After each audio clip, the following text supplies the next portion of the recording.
FinalRep visited us during their Winter League and we recorded 2 episodes, one about streetlifting and one about endurance calisthenics. And this one about streetlifting was made possible by one of our favorite streetlifting brands, MPDS. And they have given us a discount for you of 10% with our discount code CWW10. So go check them out. But for now, we hope you enjoyed this podcast episode with Tim, the CEO of FinalRep. Welcome everybody to the Calisthenics Worldwide podcast.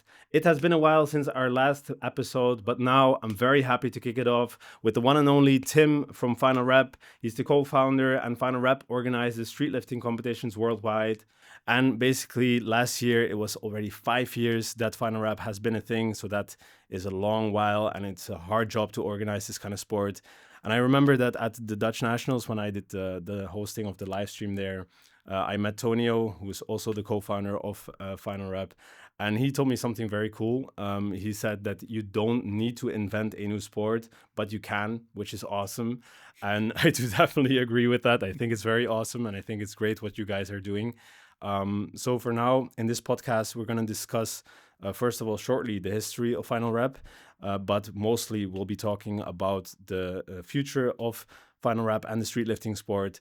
So first of all, can you shortly tell us about you, about what you have been doing the last 5 years, and when you came into the picture and what you've been doing? Mm-hmm.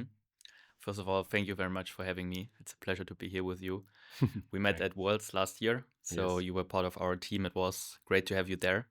Thanks a lot. So, on my side, my name is Tim. I'm from Germany. I'm 29 years old currently. I got to calisthenics about 10 years ago when I was at college. I'm currently living in Leipzig, and a lot of people I knew there from my college time, we started to do calisthenics there. And one of these guys were Tonio, and it was in 2019 when Tonio took part in a German national championship in calisthenics and streetlifting. Right. I think one of the first there in our country, and he was so excited about it.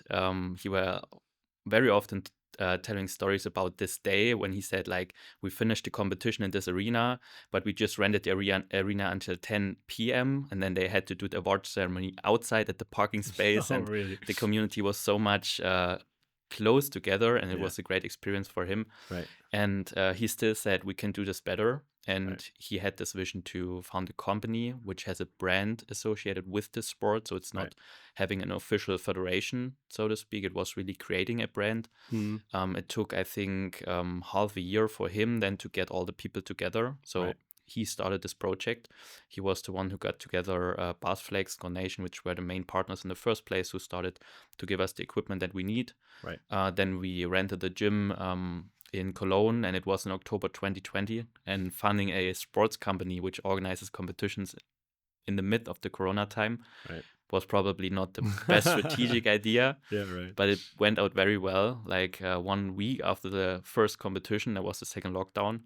So we were very lucky, and all the people who went there, they were fully committed. It was Right. a great experience. Like for me, actually, it was the first competition I organized, and it was Right. the first competition I actually took part in. Right. So I never been to a calisthenics competition before, and I just jumped right into the cold water. Wow.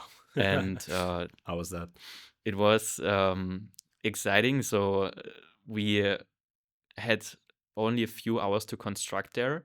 So the gym had some classes until I think 7 p.m. and then we started constructing. Right. We finished at 2 a.m. in the morning. And at 7 a.m. we started with weigh-in. So with the competition, it was very short time. Right. Antonio even competed. So we just slept at the floor in the gym. He competed there. He did his first 500 kg total. And for me, it was like, I was not used to the flow there. Right. And I was very happy to have experienced people with me. For instance, Philip from Nation and Lissy, they joined the live stream. They joined me at the competition table. Right. And together we managed it. And completely crazy, we did 2 platforms simultaneously in the first competition. Really? Yeah. Oh, that's difficult. I can imagine that it's difficult to structure everything and keep everything running. Yeah. Something we never did before, and also never again since then. So it was only this one time. Right. Will you do it again, or is this a no-go? We thought about this. Right. It's good if you want to handle more athletes. Right. But I think what's good is if you have this kind of attention span only for one athlete, and you also need this kind of few seconds in between to, like, also for the audience to get focus again. Right. So I think for the sport and for the attention, it's good as it is. Mhm. But there are scenarios where it makes sense, I think. Right. I Yeah. can imagine.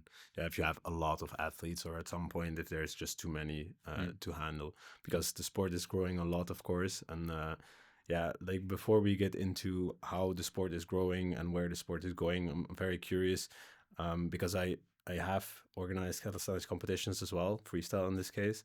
And I know it's definitely not an easy thing to do. And there's a lot of things that come to mind after you organized it. And there's every time things that can be improved on and that can be better. So I'm curious what the last 5 years, what have been obstacles that you guys have been through. So first of all, when we founded FinalRep, it was supporting the calisthenics sport. Right. So we had the vision to include street lifting and endurance calisthenics. Mm-hmm. And we were 3 people in the first funding committee, so to speak, and Yeah. it was me doing business administration. So I studied business administration. Mm-hmm. I'm not a sports management or anything else. It's really focusing on business economics. Yeah. Tonio was into street lifting, and then we had one guy who was into endurance calisthenics. Right. And after 2 years, like the guy who did the endurance calisthenics part, he went out of the company, and so we only focused on street lifting. Right. And I think the biggest obstacle I would say is the sport itself is difficult to organize. You have a lot of weights, you have a lot of other restrictions. Right. So if you compare it to powerlifting, you have like one rack or like one place you can do it. But for street lifting, you need to add let's say, a pull-up bar in a very stable foundation. Right. So if you do a muscle up like Pericol with 50 kg, it is very shaky if you have a classic pull-up bar. Right. And so usually it's a good call to do it in a gym, because gyms have CrossFit racks or things which are already stable. Mm-hmm. Then you add a dip station and you add a squat rack, and then you're fine. Right. And I think the biggest obstacle then, based on that, for us was in 2024. 2024, when we moved to a big arena. Right. So into a sport venue. There is no calisthenics station there, so we had to bring one. Right. And big thanks to Supreme Force, or like Right. Florian from Basflex, who then said he wanted to go with us and construct a street lifting station. Right. So he took the risk and he produced 5 pieces, so 1 competition stage and 4 for a training or like warm up. And this enabled us to go there.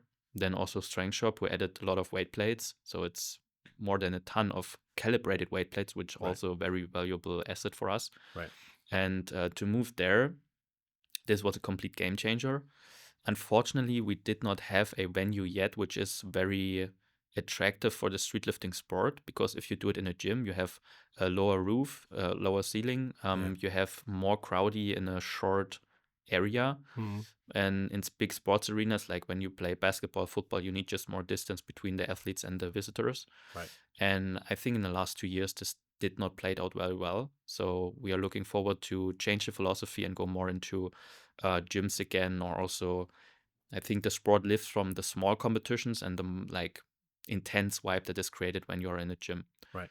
So I think the biggest part is logistic, which was an obstacle. The second is the workload is intense. So even for me, doing this now for 5 years, Mm-hmm. in the last 3 years, I committed more and more. We do not earn anything yet of this business, and it's really feeling like a 40-hour per week job. Yeah. And actually it is most of the time. So I'm really difficult to balance with other jobs they're doing aside to just have enough money to live with. Right. And then also to build a team of volunteers who take responsibility. Right. And I would say over the last 5 years, we learned a lot on how to organize events, how to grow a volunteer structure, and also how the sport and the economics work. Mm-hmm. I would say that we just started right at the scratch, so there was no structure, there was nothing there. And I would say the biggest asset was our rule book, that we have a stable rule book that we can implement, that we have a good judging. We have a judging license we started last year. Mm-hmm. And these are the first things that I would say make a sport really a sport. Yeah. For instance, if you have football, you have a rule book, you commit that this is offside, this is the field, there's this kind of meters. Yeah. And this is what we were doing. So we were just setting the ground for the sport. Mm-hmm. And I'm very happy with the development on the sport side in the last 5 years. Right. In my preparation for this talk, I read the blog that you wrote about the last 5 years, and you're basically at a turning point now, because like you were organizing events, you learned a lot at while doing that. And of course, around the world, people who are organizing their national events, they need to learn from every mistake you've made, right? And then they're gonna have the standards that you set, as in the rule book, the equipment, maybe the equipment that the athletes are allowed to use, and so on and so on and so on, judging. And now, from organizing all of these events, you're basically going into really structurizing everything much more. And last year, when I was at the Worlds, you also had the first meetup, right? So there you had a meetup with all the leaders within the streetlifting world, so the partners, sponsors, national organizers, and so on. And how did that first meeting go, and what are the steps that you're going to take from now on? So the meeting was very exciting for us. It was a short-term idea, I would say. So it was nothing that was planned a few months ahead. Right. Maybe like 2 months ago, before the event, we invited the people. Yeah. We invited everyone directly. So it was really a pick of who we know and who we know do a good job in their area. Right. So it was event organizers, sponsors, head judges that we invited. And it was, first of all, just getting all together. So just having the personal feeling of you have the most important and most influential person in the sport together. We introduced FinalRep from this perspective as where we are right now. So showing a map of how many organizations are involved, how many users we have in the app. So things that maybe was not public until this day, it was just internal stuff. Right. I think this was good to get all on the same page. And then we talked about what are the next steps. Right. And one thing that we got out of this event was that we decided, like we had it in mind before, but then we decided throughout the event it was a good idea to go into a funding process of a World Streetlifting Federation. All right. And this, I would say, is something that would mark the next 5 years on our progress. Right. So just to get it right, like when I say Streetlifting Federation, we still have FinalRep, which is a brand, which is the event organizing entity, so to speak. But one of the biggest struggles over the last 2 years, especially when we started to organize seasons, so not only the final competition, but also coordinating the season, which includes contract management, setting standards, controlling it, live stream, education, and many stuff that is just related to the event organization itself, but also for us to get it all on the same page. Right. And we feel in our team that this is something that should not be done by a private organization or by a small team of people, but this is something that should be done democratically. Right. And that's why we decided to go into the direction to found a federation structure. And we currently have 10 people in this committee. Like we have a working committee there, which includes the heads of the most important organizations, like for instance the USA Streetlifting, the FNSL, Brazil. And in this committee we have different work packages, and we move forward to define the frame how this organization should be. And then FinalRep would be kind of part of this. Like FinalRep would be the organization representing the sport. There's the brand you can associate with, and the federation will be kind of the part which is more working on the network, more on the structure side of the sport. Right. This is what I think is the most interesting project currently. And we are in a stage where we have started this working committee, this working group. We had already our first call. We made the first work packages, and the goal is to have the funding until the Worlds 2027. Next year, so that we have a general meeting before or afterwards the competition, that it's really marking the next step, the next World Championship then with founding of this organization. And a lot of things, maybe also some things that I said right now will be not happening exactly as it is then. It's just like the current state where we are in the working process, and that's why I can tell you now. It's very exciting. So I have seen a similar thing happen in the freestyle world, and I know people who are working on that and like creating a federation worldwide. And of course, you have several federations, so it's difficult to know which one athletes should support. But I think you guys have a very strong brand, and that you have a very great structure that I haven't seen before in the streetlifting world. So that's super cool. What I did know from that experience is that sometimes you have to also communicate with governmental organizations, and you want to be accredited by that government so that you can get sponsors, and that you all are, every level is taken serious by everyone, basically. So what exactly will be, so you said FinalRep will be the brand, right? And but where's the border between FinalRep and the federation that you'll found? Yeah, this is something we will define in the working structure not in the next 1.5 years. Mhm. From my personal perspective, when I started this project or when I initiated this process, Mhm. and I also got the feedback from the meetup that we had afterwards, Mhm. is that the brand FinalRep is just like unique. Like it's really unique that you have a sport where the leading organization is a brand. Mhm. And I see a lot of athletes who really just wear T-shirts, even if it's not from our merchandise, they brand it by their own, like just FinalRep anywhere on the shirt. And it's cool to see, and we want to keep this, and it's also appreciated that we keep this. Yeah. And the border will be between, like, there's this kind of organization and, let's say, the business part. Right. So in most nonprofit organizations, you have a governance structure and then you have a business entity. Mhm. And we are looking forward to have this business entity very closely linked to FinalRep, that it's basically FinalRep doing the work of the structure. But when it comes to, let's say, currently we have a judging committee. This is under FinalRep, so to speak, Right. FinalRep judging committee.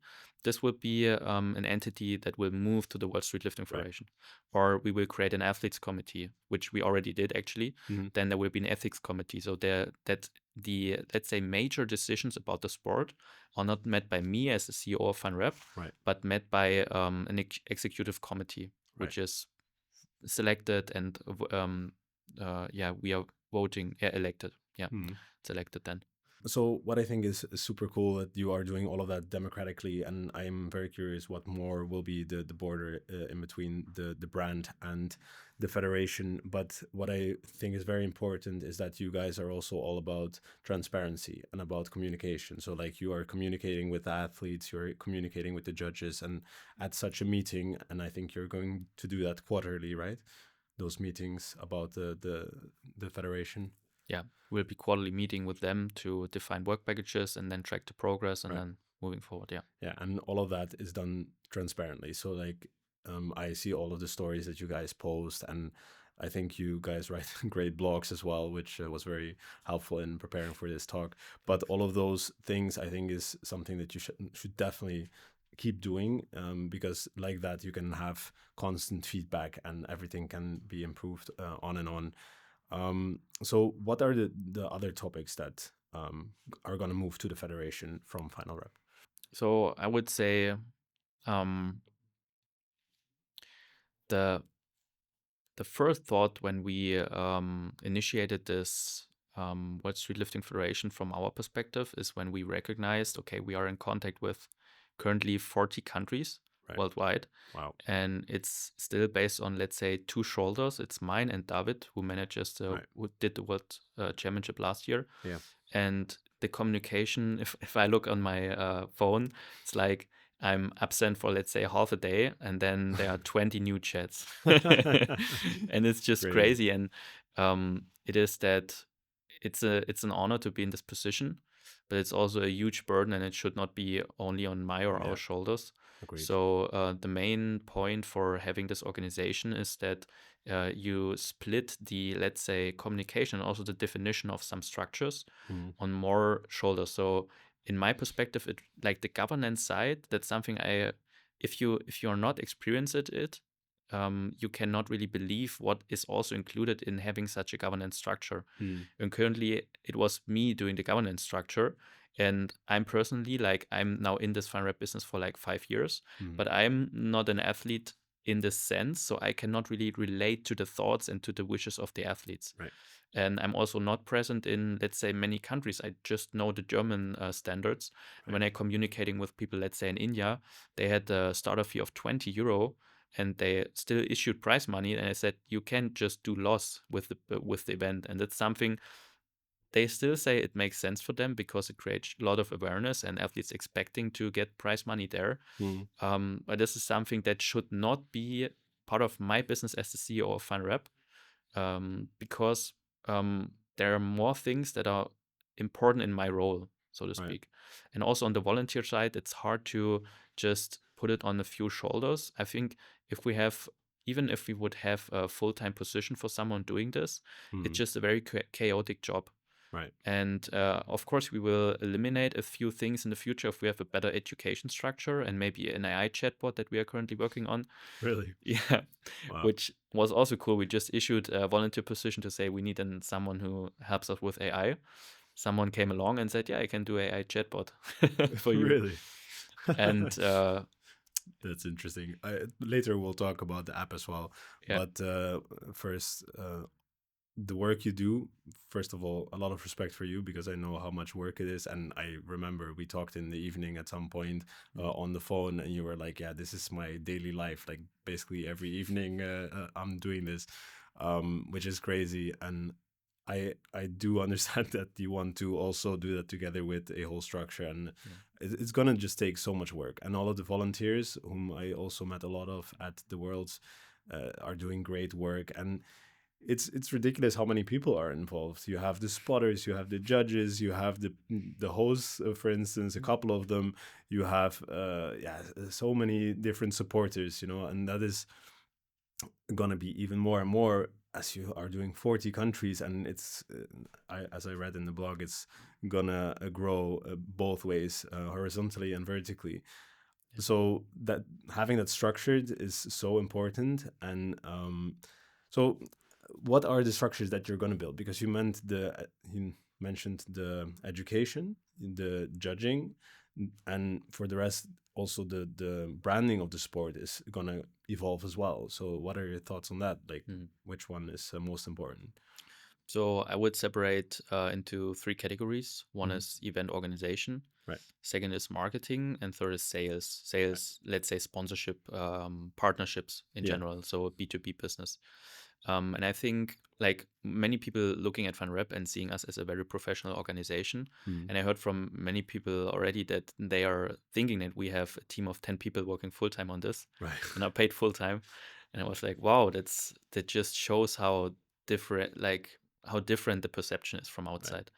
And what many people, even if they know that we are doing this voluntarily, expecting from us is that we can provide more insights on how they can do it. Right. And what I would like to provide, this I see in my role then, is to provide education on these three aspects. So event organization, then marketing, like how to structure your appearance on social media, how to also incorporate the FinalRep brand, of course, and then how to build a sponsorship network. Because even on our side, we have a network within the sport. Like we have the biggest brands that we are working with in streetlifting. Right. But this is nothing where we can finance ourselves from. And it's also not the idea of sponsoring to get, let's say, all the money out or back from those people who are working in the sport who also want to grow their business. So what we need to do is to get to a point where we have a system where bigger organizations from other industries can attach on. Right. And this was actually one of the big things in the World's meetup after the World's, like where we all got together, that we introduced our thoughts on how an international sponsorship system can look like. Right. Because if you as we as the global brand have a very good standing and a very good offer to sponsors, let's say big corporations like Adidas, which is like then top of the top, but just as an example, everyone knows them. I think that they are just working on ticket sizes, so investments very much above 100K or maybe even 1 million. Right. And if we can like get them into the sport, then we can get a share, and then we can distribute it all below to all the other organizations that we're working with. And currently, just as an insight, we have like in the medium like 10K event budget. And we are doing all the events like the volunteering, the accommodation, the venue, all the stuff with 10K. And if you just can add 5K from a sponsor that like give it to the FinalRep organization and we distribute it downwards, this would be a game changer for every organization doing such a competition. Yeah. And I think that's one of the biggest things that we can contribute in the future. And yeah, this is something we are working on very intensely. It's crazy that you're doing all of this voluntarily. And I think like that, it's not going to be sustainable, right? So you want to get it sustainable, and then one of the options is sponsors, of course. But I'm also curious whether there are other ideas to get the finances right and to make sure that it is going to be sustainable. So what are other ideas besides sponsorship? So one new part of the business that we want to open is collaborations with gyms. Mm-hmm. So I think last week I listened to a podcast from Hyrox when they explained kind of their business model, Right. and it was that they have, of course, the tickets or the startup fees from athletes are the biggest income. Then they have sponsorships, and then they have licensings from gym, and then they have other things like maybe own merchandise, things like this. Right. And I think that the collaboration with gyms is a very exciting part because streetlifting itself is very young. And I think many people who search on the internet for streetlifting won't find something like a streetlifting dedicated gym. Right. So usually it's connected with powerlifting, calisthenics, CrossFit, where you can do all the stuff Yeah. together. And what we want to create is a kind of, I just will call it now FinalRep affiliation, where gyms can get this kind of label that they are recognized as streetlifting gyms, and we can provide visibility on our website. So where we have a map, you can see which gym worldwide is dedicated to streetlifting. You have several levels of, they offer a basic setup, they offer advanced or pro. Pro is then like you have complete streetlifting structures and calibrated weight plates and stuff, so that you or me, when we are traveling around the world, can see, okay, this is a place where I can do streetlifting. Right. And this is, I think, a very win-win situation for this. And I can imagine that this can become a good revenue stream for us. And yeah, this is one. Then second is education offers in general. We started with the judging license. We will continue with, I would say, more education offers. Something about organizers, I think, is in the pipeline. Okay. And we are also working on a training app. We have a partner which is called My Strength Book. They're in Canada, and they have a software where you can use your Blueprint app. So you can just get their infrastructure, you brand it on your own. Then you can provide training plans, and people can subscribe to it. So Alright. we will then offer like 10 training plans, or I think 7 in the first place. And our strategy is to provide a standardized training offer for people who want to start from scratch to their first streetlifting competition. Right. So That's it starts with learning push-up, learning pull-up, muscle up, then you start adding weights. And when you are doing your first streetlifting competition and you're hooked on it, then you will get a coach. So we want to fill this gap. And I think this can be something which helps our business a lot because it's really going to this grassroots offers. Yeah. And also the sport, of course, because when you are new in a sport, and streetlifting, I think, is a complex sport. Like you really have to learn the exercises precisely. Like the judging is very hard. You need to be very strict in executing it. Yeah. Then it's helpful to have visible basic offers. Right. Going back to the gym part to help grow the sport, I think it's super important because a friend of mine, Jordan, he owns a gym in Maastricht, and I think indeed he and everybody he's working with are doing great work in Maastricht to get but also in the whole of the Netherlands. And if you can provide a lot of gyms who are maybe at the moment not yet streetlifting gyms, like for instance powerlifting gyms or any regular gym like Hyrox gym or CrossFit gym, if they can start adding these kind of setups, and then maybe also organizing smaller events. And I know that you are going to do underground events as well, right? So this is another way of getting the distance from someone who wants to start competing in proper competitions to get them to compete. So you mentioned the coaching and the road there when it comes to training, but this is also one more step concerning the competition, right? Yeah. So the underground competition part, I think, is the most has the most potential because on the national level, in many countries, you already have organizations who are doing national championships. But the thing when a sport really grows big is when you have low level offers. Right. We started to engage with gyms in Germany. There's a gym in Munich which is called EO Gym. Former it was a CrossFit gym, but the owner or part of the team, Yassi is her name. She's very much into streetlifting and calisthenics, and she started to organize just underground streetlifting competitions there, and it was a huge success. So it is way faster the she sold all the places way faster than we sell our German national tickets, so to speak. So it's really a high demand, and people are traveling Yeah. a lot of miles just to get to the competition. Yeah. And the idea is that, like, the difference between the national championships and underground Mhm. is that at national championships you have to provide all weight classes that you can qualify in the weight class that you want to compete in the Yeah. final. Right. But in underground we have just male and female, and thanks to Vares, like a software developer from France who's part of the FNSL also, Mhm. he introduced the RIS score in 2023, Right. which is kind of a scoring method to plot all the values from one competition, and then you have a value which is like representing a calculator for that you can compare all results across weight classes. Yeah. Right. It's very easy said. And this enabled us to get one male class and compare all results there, and one female class and compare all results there. Yeah. And this helps in the organization part a lot, because you don't need to watch for, I need to get my weight classes filled. Yeah. You just issue, I have a competition, you can compete at male or female, and the rest is then just organizing sport competition Right. itself. And for the future, I think it's very important for us to make this offer clear, that also in combination with the gym affiliation, that gyms who are equipped for street lifting, that they are easy can organize these Yeah, exactly. competitions. Yeah. Because what I have seen is that those competitions are a huge factor to gain community awareness. Yeah. Right. So, and I think this is something that the calisthenics sport lives from, and the street lifting sport. Yeah. And then at such a underground competition, I presume that there's not going to be like judges that are the same judges as at the nationals.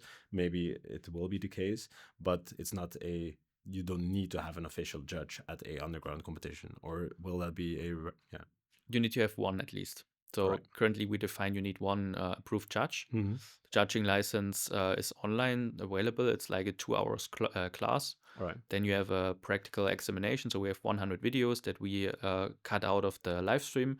Then we made a test based on it. So you can just like watch the video and then let's say A, B, C, D. It's Yeah. valid, invalid due to kipping, and so on. Mm. And once you finish this test with 80% success rate, Right. then you go into a call with one of our judging instructors, Mm. and then you have your judging license. And basically, like, we currently have more than 100 judges worldwide who completed this license. Yeah. And I have never seen anyone failing it, basically. Doesn't mean that the test is too easy, but it just shows how much the people are already in the sport. Mm. And for us, it's important that we have at least one judge at each competition, that the rules are implemented properly. Because that's the only mechanism we can control, that the rules are implemented. Yeah. And it's also important for our quality. If we are perceived as such a, let's say, golden standard of the sport, we need to bring the standard even to the lowest levels. Not saying that they have to fulfill the standards of a world championship, Yeah. but they have to follow the rules, and they have to prove that they know the rules, and this can be done by such a license. Right. That's cool. And will this license evolve with the rule book, I presume, but also worldwide? How are you going to make sure that everybody is judging at the same level, like with strictness, for instance, right? Is there like a self-regulating system in place where, for instance, if there's several judges at one competition, if one is not agreeing with the other one, is there like a feedback loop going on there so that stuff can be improved and improved and improved, or how does that work? So I think one of the major things that made us successful in the first place is that we are very receptive to feedback. So we always say, we want to get your feedback, we want to implement, we want to get better. And that's why I noticed that if things go wrong, we get the feedback directly from athletes or from visitors, or it really reaches us. And if something happens, we then like take action in an appropriate way. So we can contact this person who made a mistake. I think in the future it needs to be more transparent also. So one thing, then the app, which we will mention later, maybe we will implement a kind of feedback system there. So in many apps, you just have this, rate us with 5 stars. How did you find the app? Such a system for checking the quality of the event from different perspectives. Currently, we do this with Google survey after each event. So at the events that we are managing or coordinating, we send a survey to all athletes and to all visitors via the channels that we have. and then we assess the feedback and say, okay, there we need to be more precise with the organizer. Here maybe there's just a lack of understanding of the sport in some region. So I think that's the most lean and efficient way currently. Yeah, and super important as you are growing and going to more countries and organizing more competitions and also those underground competitions. So this is quite a journey.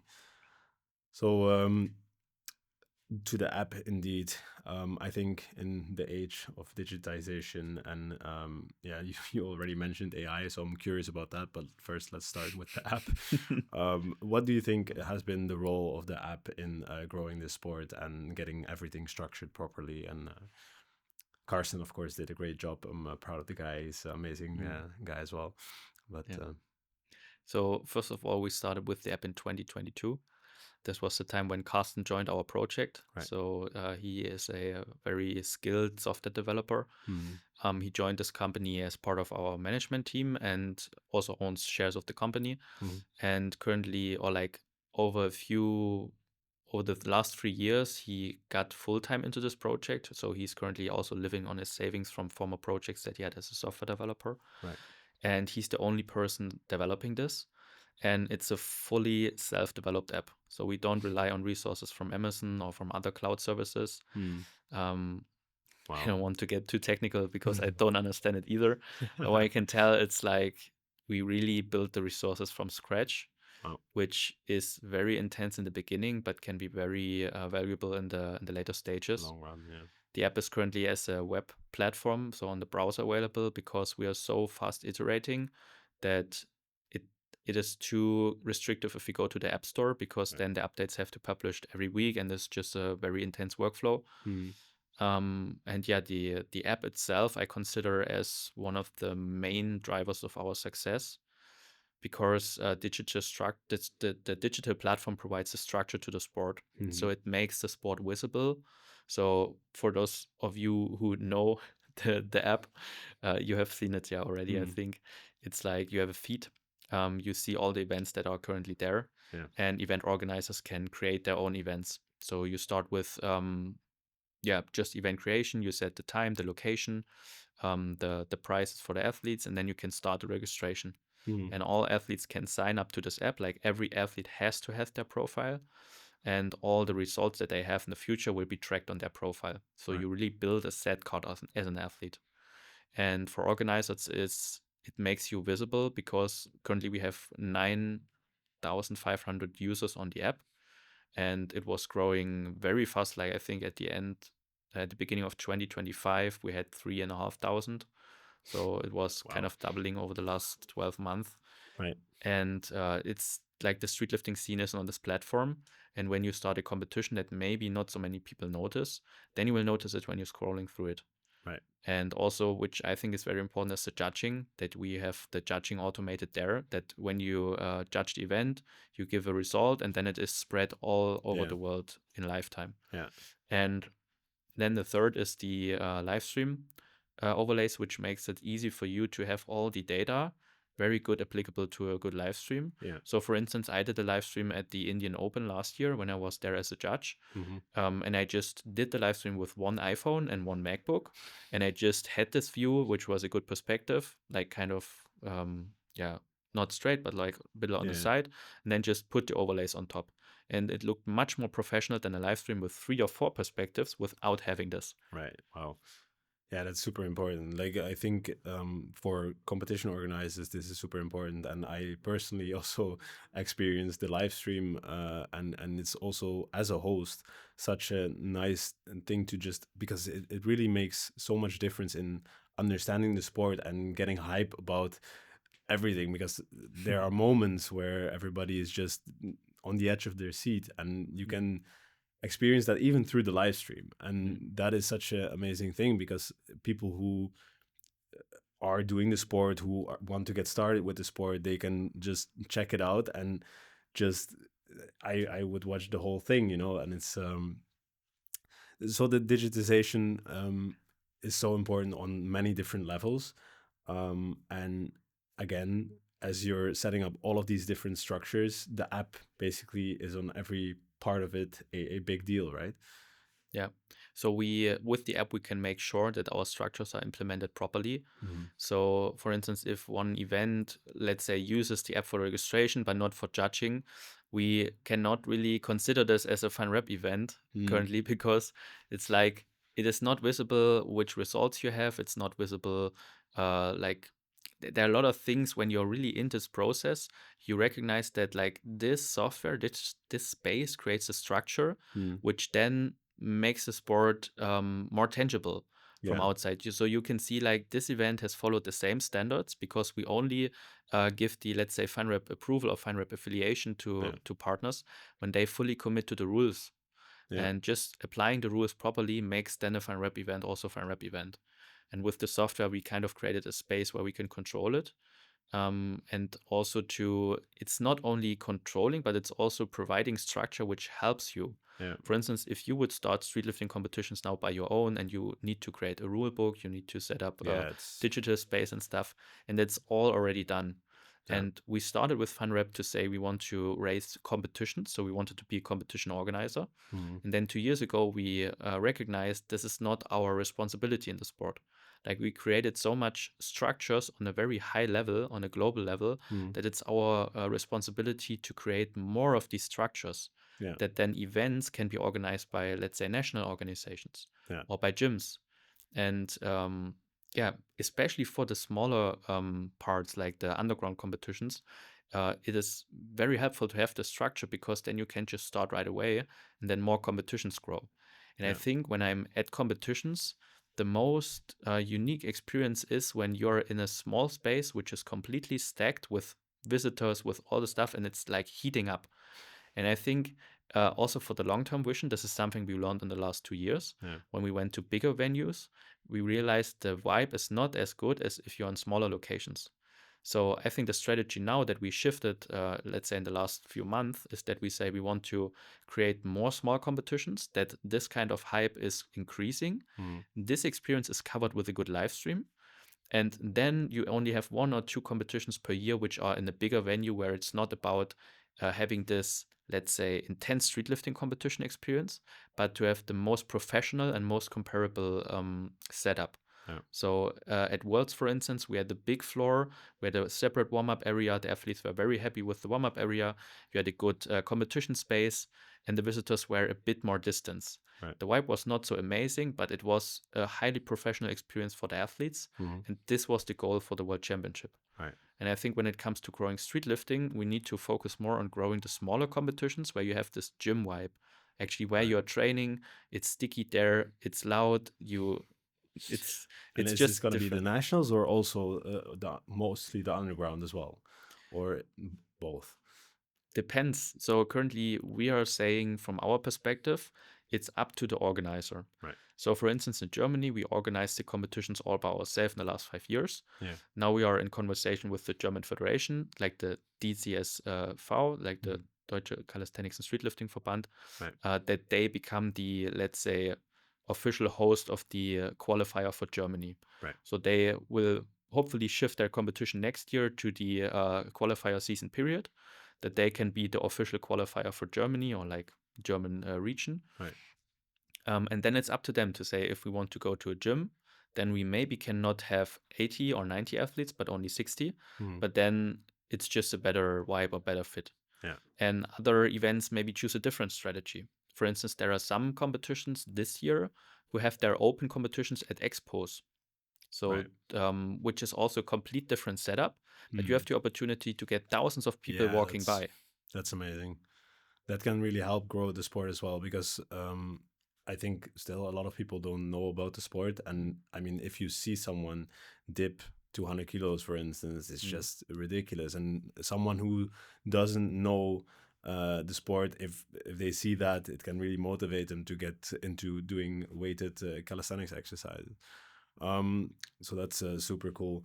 I think all of this is a great way to structure everything, and I am very curious about the culture part, because you just mentioned, right, the vibe and having this kind of more underground, but also at the gyms and going more small, and then eventually having a world championship so that people can work their way up there. That's super cool. But what actually is the culture of street lifting? Because I saw that in the blog that you wrote as well. Mhm. And what do you think that is? Um, Or what do you want it to be? Because you also have a lot of influence on the culture. yeah. So first of all, when we provide a space with an event, we are, as the organizer, we are the one who sets the rules.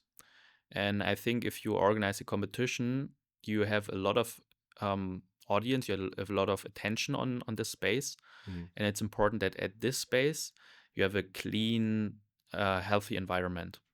So for me personally, the most important thing when I organize competitions is that the team feels very welcome. So the team, so if you just go top down, there is one person organizing or coordinating the competition. Right. Then there's a team of 5 or 6 people who doing separate resources, like for instance the head spotter, the head judge. Mm. And then there in each section there are, let's say, 5 to 10 people doing specific work. And it is important that I or like other organizers select their team wisely. Those people who are, let's say, representing the organization, that when you are getting touch from outside with this organization, that you feel welcome, that you feel understood, that you feel respected. And this is something that can just come from the upper stage. So maybe it's also part of my nature. I'm kind of calm, I'm very friendly, and I want to bring this kind of vibe or empathy to the people that are close to me, and I encourage them to get the same kind of vibe further. Yeah. And for now, I can just recognize it by the amount of people that we have on our team and volunteers. Like we had 40 people at the World Championship volunteering, and most of the people coming again and again. So some of them are doing this for 4 years with us Right. in Germany, and this just shows that they enjoy it. Like it's a very intense job. You work there for a lot of hours. You're full in the attention. If you're a judge, we saw it at Worlds.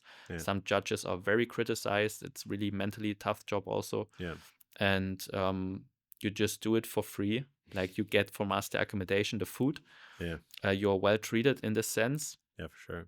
And you come back because you enjoy it and you love to be part of this community. Yeah. And I think to start with this center and then bring it outward, that's the most crucial thing. And then further, it's like how you treat feedback or things that are not going well. Yeah. For instance, when we receive a feedback that some athletes are shouting at the organizers, or at one competition, I got the info that they needed to call the police for any instance. So Wow. things that I could never imagine in Germany, but it sometimes happens. Yeah. So I think it's our responsibility to set clear standards also on the ethics side or on the community side, Yeah. and then just act on it. Yeah. So for instance, with the doping that we have set out 2 years ago, anti-doping policy, we have a doping testing system, and this is just something that we laid out to have clear standard, and you can commit to this. You are part of this sport that we organize, or you don't want to commit, then you're out. And the same for ordinary treatment. So if you are someone who you come to an event and you're shouting and criticizing judges and you don't stop, even if we say you have to stop, Right. then you're out. And I think that's, for me, it feels like common sense, but due to cultural differences, whatever, common sense is not always everywhere the same. Yeah. Yeah. I understand. And I experienced the culture of FinalRep as an organization and with the volunteers, and I felt very welcome as well. And it was a pleasure to work with you guys.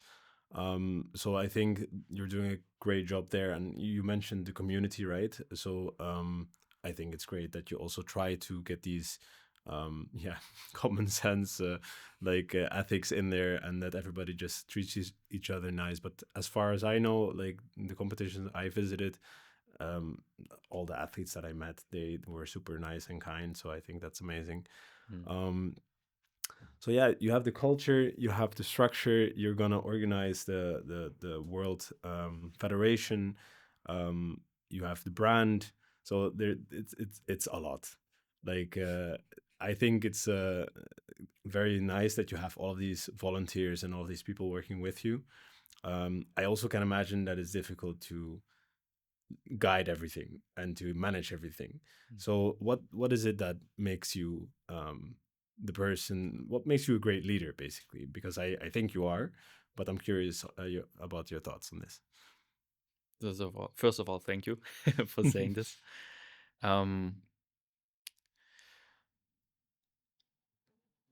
from my perspective, what I think what shapes my competence is that the education that I had through. No, if I go completely back, um, as a child, there was nothing more enjoyable for me than doing sport. I started with football. Like I always had a football with me when I was a child.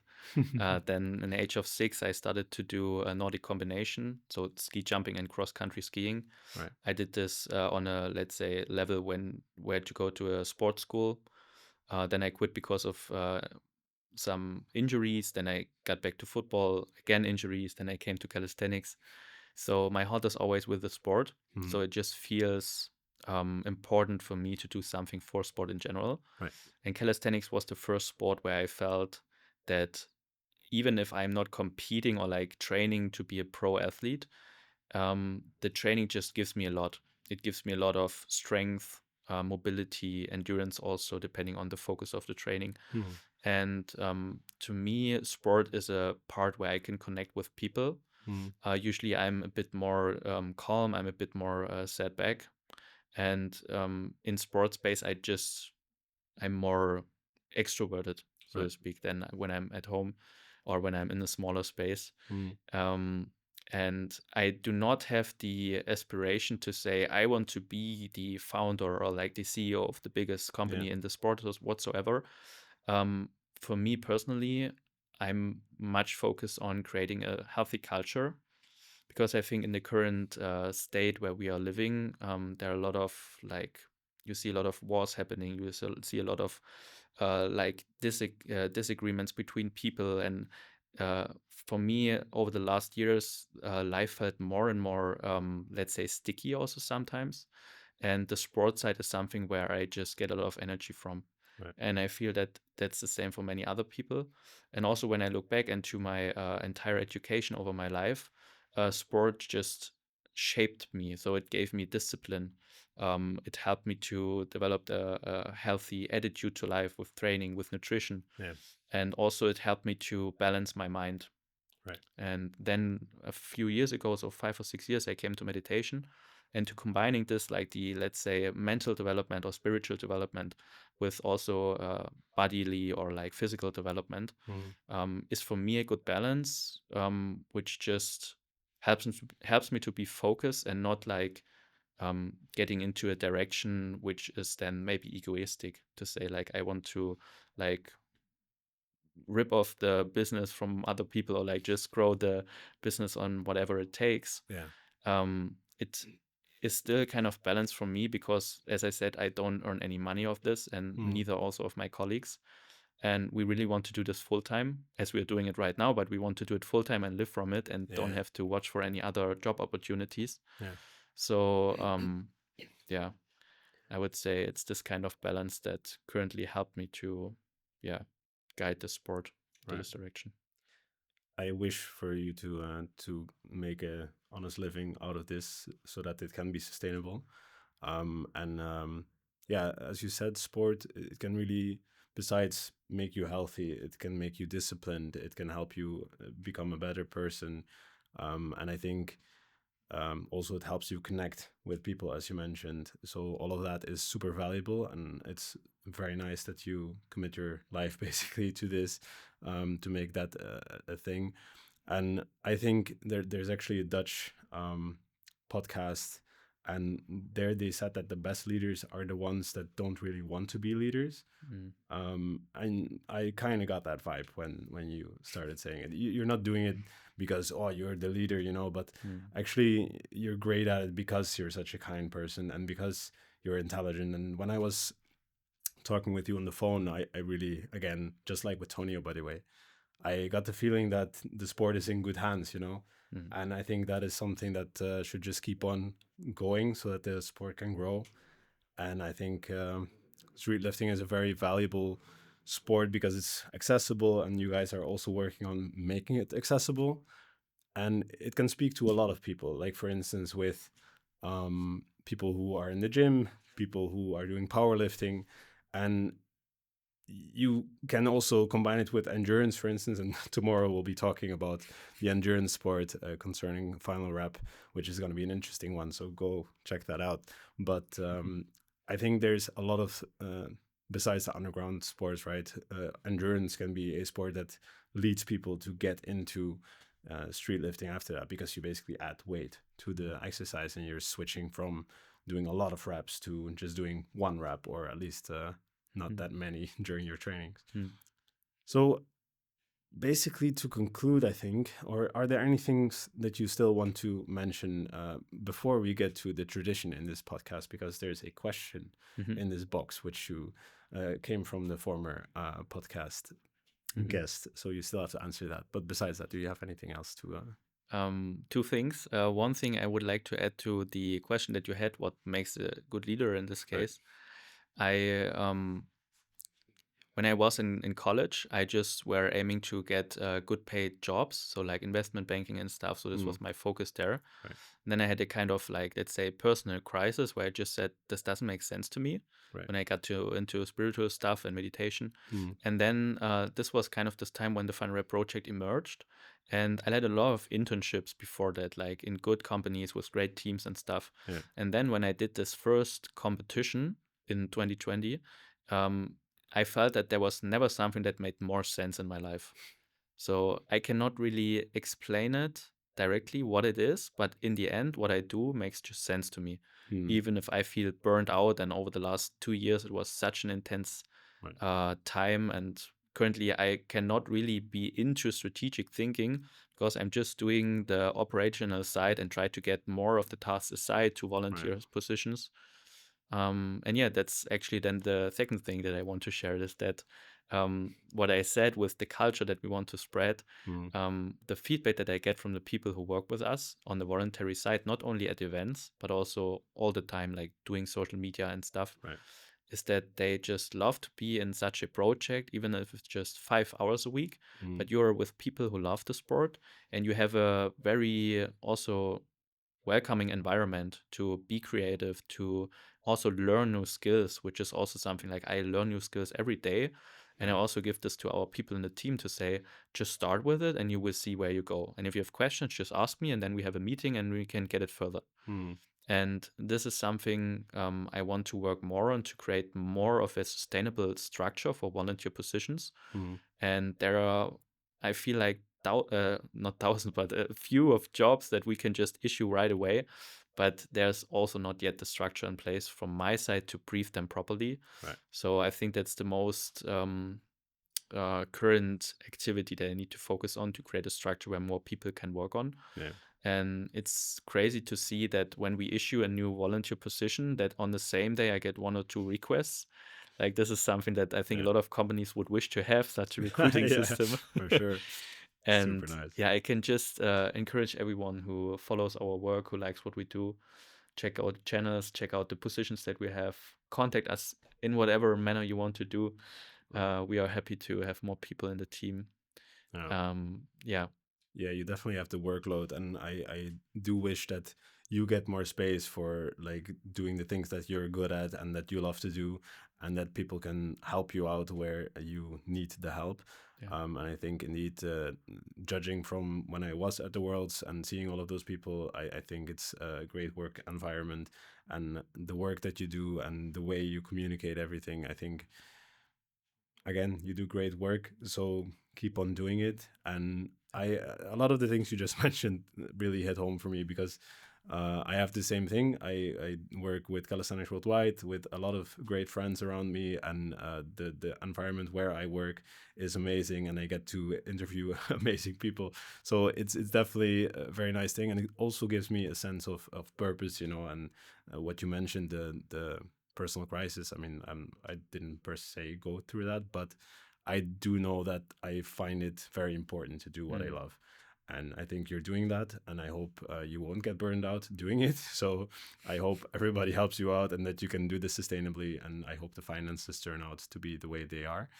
And I also hope the sport can grow as it does and keep growing as it does and only flourish more and more. So in here, the magic box, I also don't know what's this question. So you can check it out. Only this one. And we will both be surprised. And you, of course, get to write down a question for the next guest. Yeah. Okay. That's then also here now. Okay.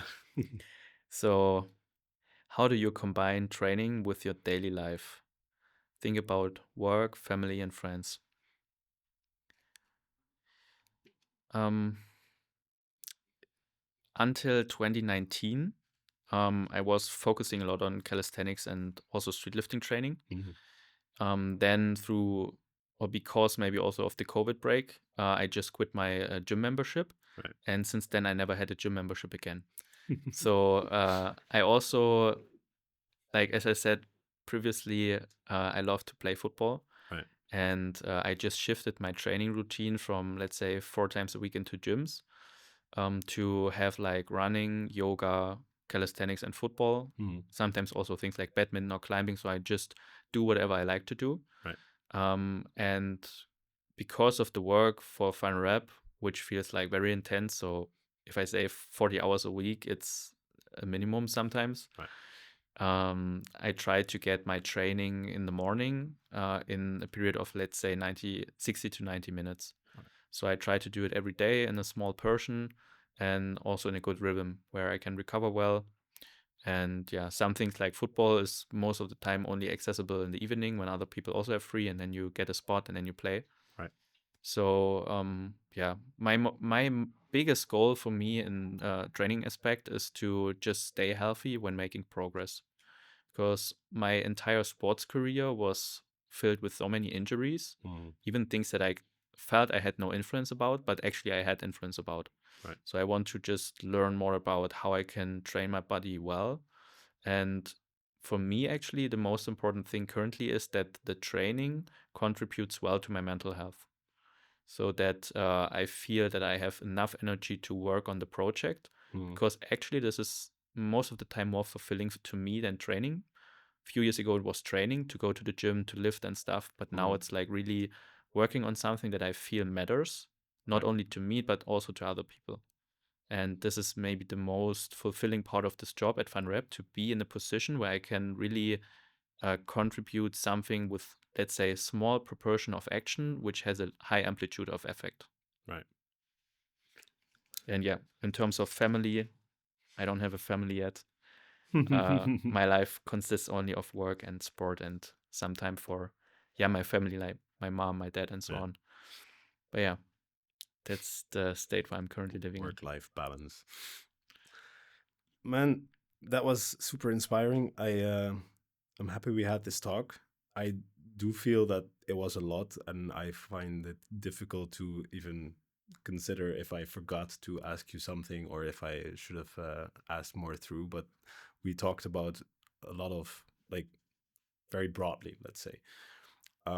So future is coming up with the federation, the World Streetlifting Federation. Then you have FinalRep as the brand.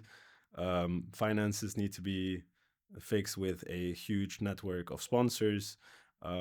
More countries are going to be joining. There will be a lot of workload, so you need a lot of volunteers and spotters and judges. And with all of that, you need a lot of structure, which the app will create. I think there's a lot of opportunities. I think, again, that the sport is in good hands. And I really had a pleasure talking to you about the future of streetlifting. If anybody still has questions, which I forgot to ask, then just leave them in the comments, and he will definitely respond to your comments, I think. I will do. He will, although he's busy, so give him some slack. Besides that, thanks for listening. I hope you guys enjoyed it. And for the rest, we'll see you in the next one. And tomorrow, we'll actually be recording an episode not on streetlifting, but on endurance. So be sure to check that out when it's out. And thanks a lot. It was a pleasure. Thank you.